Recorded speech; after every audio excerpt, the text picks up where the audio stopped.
Today is the fourth time I've had the great honor of speaking to this assembly as President of the United States. It'll be my last. I've seen a remarkable sweep of history.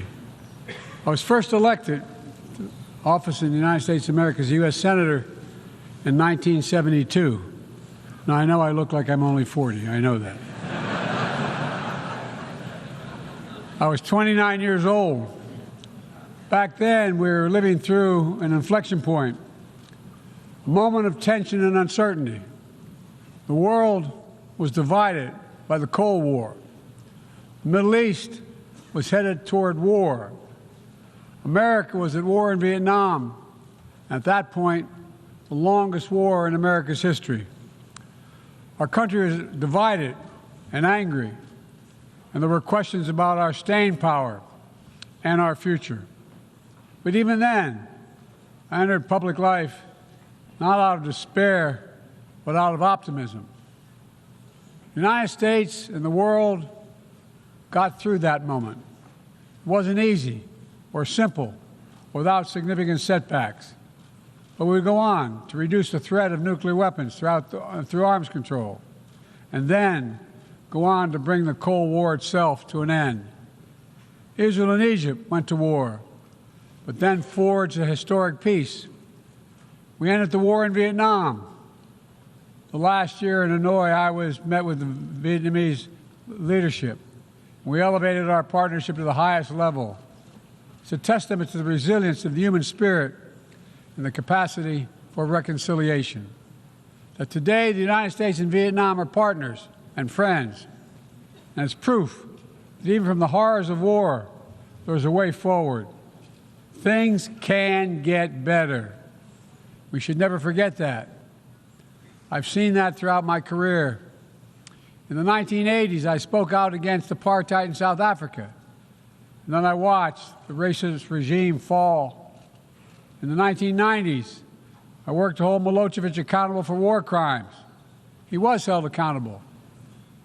At home, I wrote and passed the Violence Against Women Act to end the scourge of violence against women and girls, not only in America, but across the world, as many of you have as well. But we have so much more to do, especially against rape and sexual violence as weapons of war and terror. We were attacked on 9/11 by al-Qaeda and Osama bin Laden. We brought him justice. Then I came to the presidency at another moment of crisis and uncertainty. I believed America had to look forward. New challenges, new threats, new opportunities were in front of us.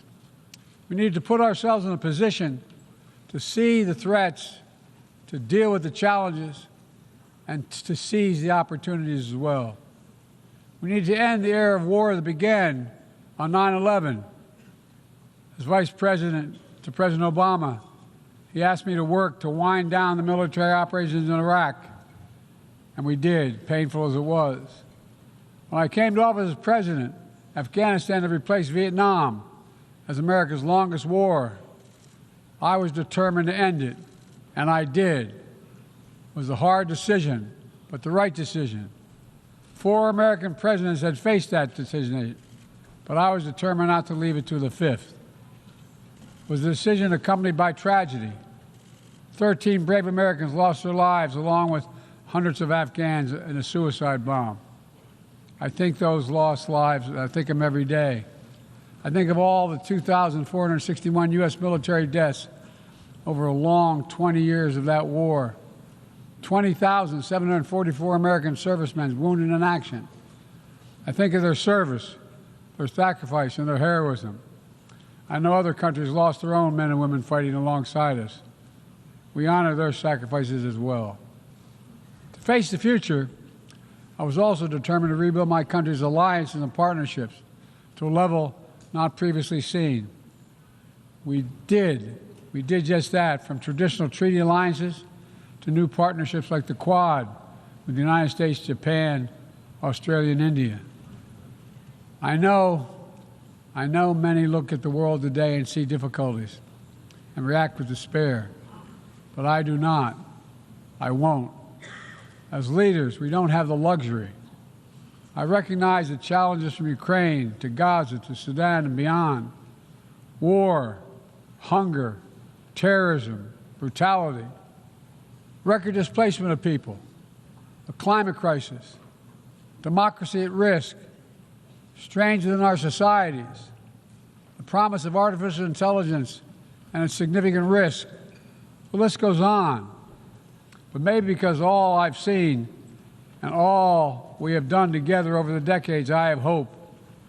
I know there is a way forward.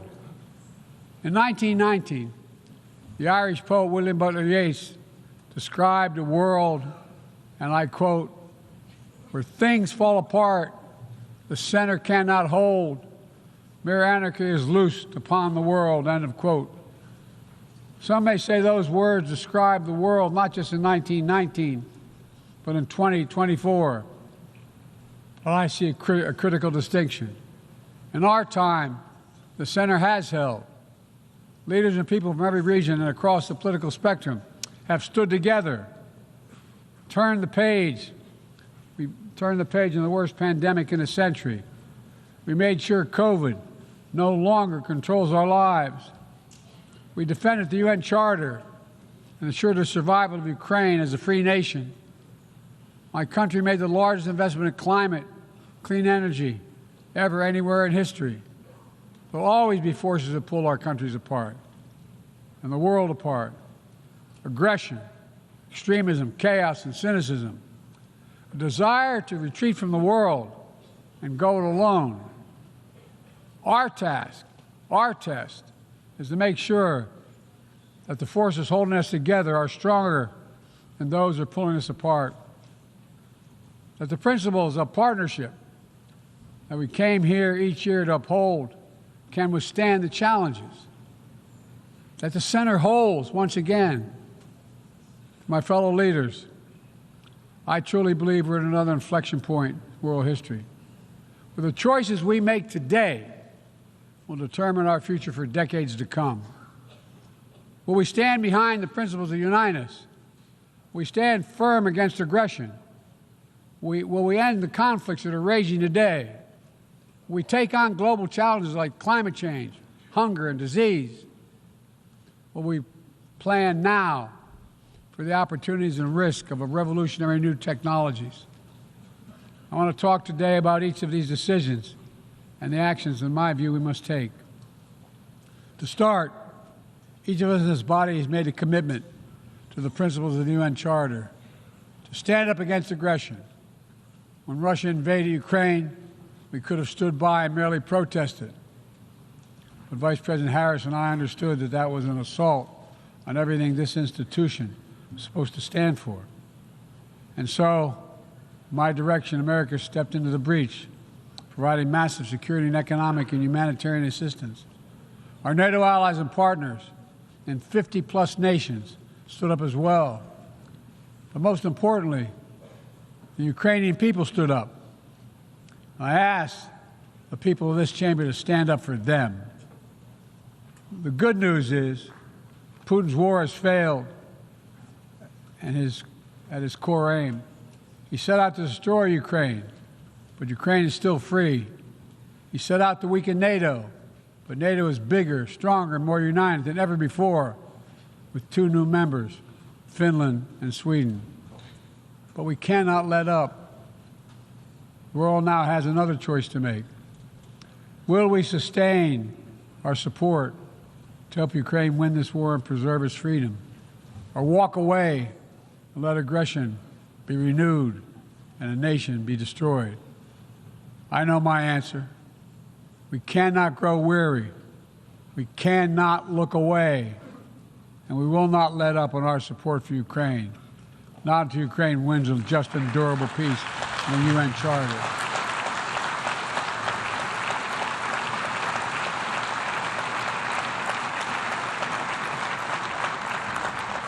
We also need to uphold our principles as we seek to responsibly manage the competition with China so it does not veer into conflict.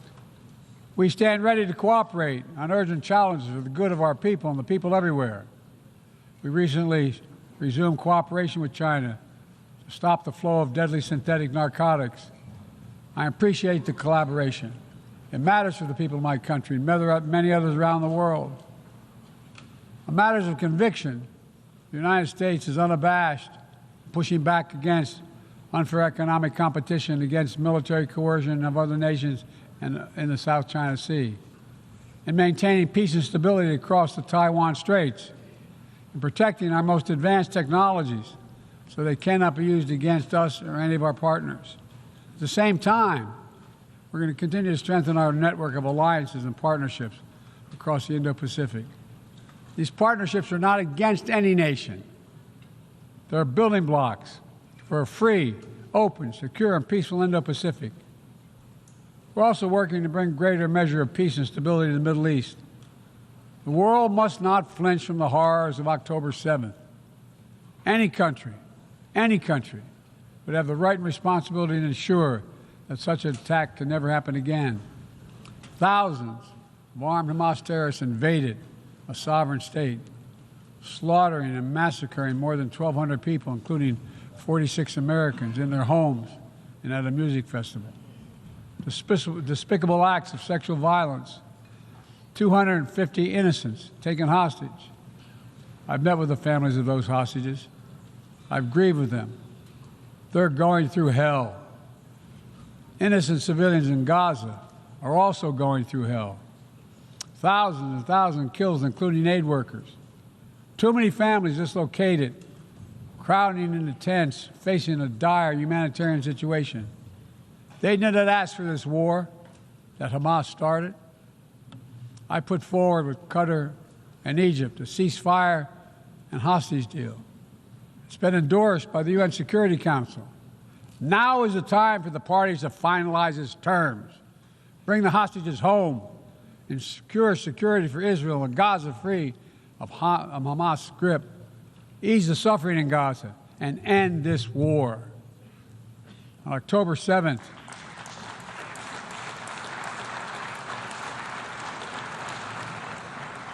since October 7th, we've also been determined to prevent a wider war that engulfs the entire region. Hezbollah, unprovoked, joined the October 7th attack, launching rockets into Israel. Almost a year later, too many on each side of the Israeli-Lebanon border remain displaced. A full-scale war is not in anyone's interest. Even if the situation has escalated, a diplomatic solution is still possible. In fact, it remains the only path to lasting security to allow the residents from both countries to return to their homes and the border safely. And that's what we're working tirelessly to achieve. As we look ahead, we must also address the rise of violence against innocent Palestinians on the West Bank and set the conditions for a better future, including a two-state solution where Israel enjoys security and peace and full recognition and normalized relations with all its neighbors, where Palestinians live in security, dignity, and self-determination in a state of their own.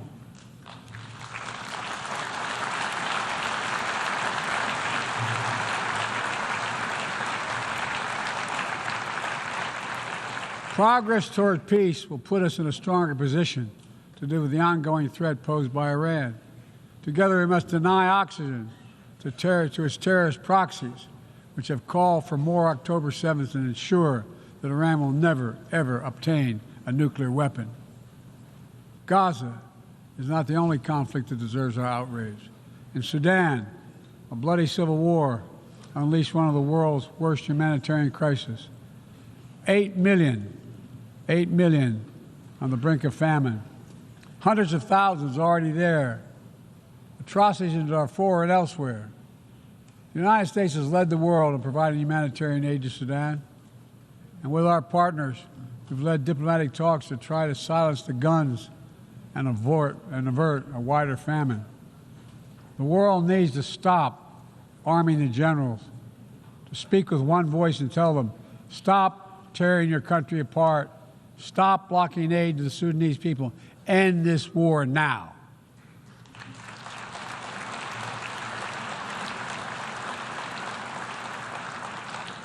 But people need more than the absence of war. They need a chance to live in dignity. They need to be protected from the ravages of climate change, hunger, and disease. Our administration has invested over $150 billion to make progress and other sustainable development goals. It includes $20 billion for food security, over $50 billion for global health. We've mobilized billions more in private sector investment. We've taken the most ambitious climate action in history. We've moved to rejoin the Paris Agreement on day one. And today, my country is finally on track to cut emissions in half by 2030. On track to honor my pledge to quadruple climate financing to developing nations with $11 billion thus far this year. We've rejoined the World Health Organization, donating nearly 700 million doses of COVID vaccine to 117 countries. We must now move quickly to face Mpox outbreak in Africa. We're prepared to commit $500 million to help African countries prevent and respond to Mpox and to donate 1 million doses of Mpox vaccine now.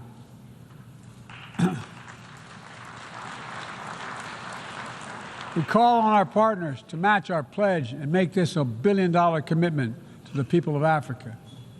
Beyond the core necessities of food and health, the United States, the G7, and our partners have embarked on an ambitious initiative to mobilize and deliver significant finance to the developing world. We're working to help countries build out their infrastructure, to clean energy transition, to their digital transformation, to lay new economic foundations for a prosperous future. It's called the Partnership for Global Infrastructure and Investment. We've already started to see the fruits of this emerge in Southern Africa and Southeast Asia and in the Americas. We have to keep it going. I want to get things done together. In order to do that, we must build a stronger, more effective, and more inclusive United Nations. The UN needs to adapt and bring new voices and new perspectives. That's why we support reforming and expanding the membership of the UN Security Council.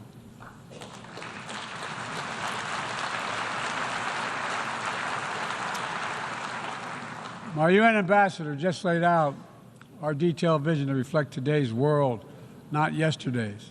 It's time to move forward. The Security Council, like the UN itself, needs to go back to the job of making peace, of brokering deals to end wars and suffering.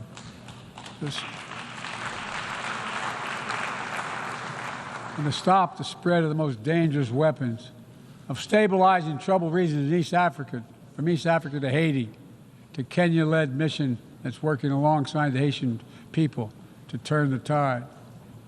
We also have a responsibility to prepare our citizens for the future. We'll see more technological change, I argue, in the next 2 to 10 years than we have in the last 50 years. Artificial intelligence is going to change our ways of life, our ways of work, and our ways of war. It could usher in scientific progress at a pace never seen before, and much of it could make our lives better. But AI also brings profound risks, from deep fakes to disinformation, to novel pathogens, to bioweapons. We've worked at home and abroad to define the new norms and standards. This year, we achieved the first ever General Assembly resolution on AI to start developing global rules of the road.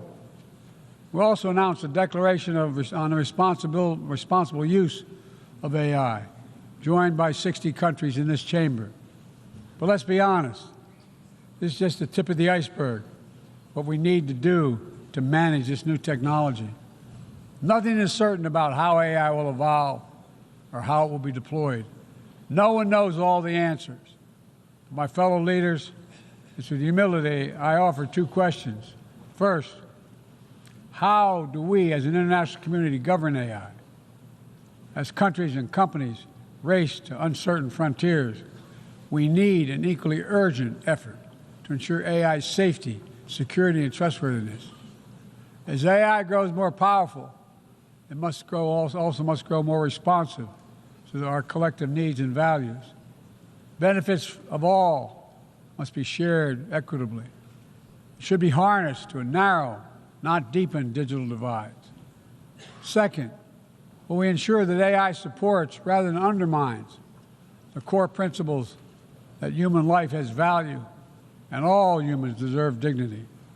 We must make certain that the awesome capabilities of AI will be used to uplift and empower everyday people, not to give dictators more powerful shackles on the human spirit. In the years ahead, there may well be no greater test of our leadership than how we deal with AI. Let me close with this. Even as we navigate so much change, one thing must not change. We must never forget who we're here to represent. We, the people. These are the first words of our Constitution, the very idea of America. They inspired the opening words of the UN Charter. I made the preservation of democracy the central cause of my presidency. This summer, I faced a decision whether to seek a second term as president. It was a difficult decision. Being president has been the honor of my life. There's so much more I want to get done. As much as I love the job, I love my country more. I decided after 50 years of public service, it's time for a new generation of leadership to take my nation forward. My fellow leaders, let us never forget, some things are more important than staying in power. It's your people.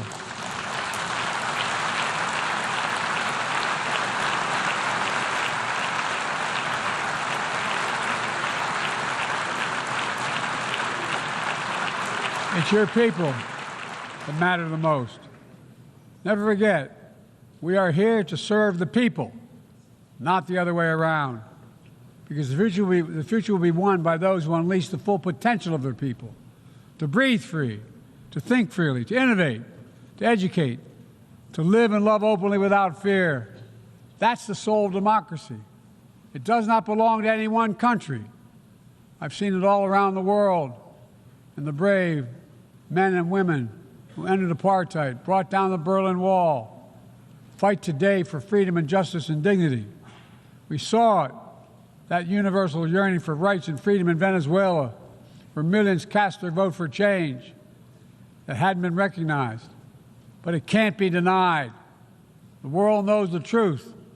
We saw it in Uganda, LGBT activists demanding safety and recognition of their common humanity. We see in citizens across the world peacefully choosing their future. From Ghana to India to South Korea, nations representing 1/4 of humanity who will hold elections this year alone. It's remarkable, the power of we the people, that makes me more optimistic about the future than I've ever been. Since I was first elected to the United States Senate in 1972, every age faces its challenges. I saw it as a young man. I see it today. But we are stronger than we think. We're stronger together than alone. And what the people call impossible is just an illusion. Nelson Mandela taught us, and I quote, "It always seems impossible until it's done."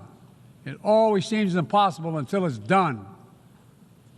My fellow leaders, there is nothing that's beyond our capacity if we work together.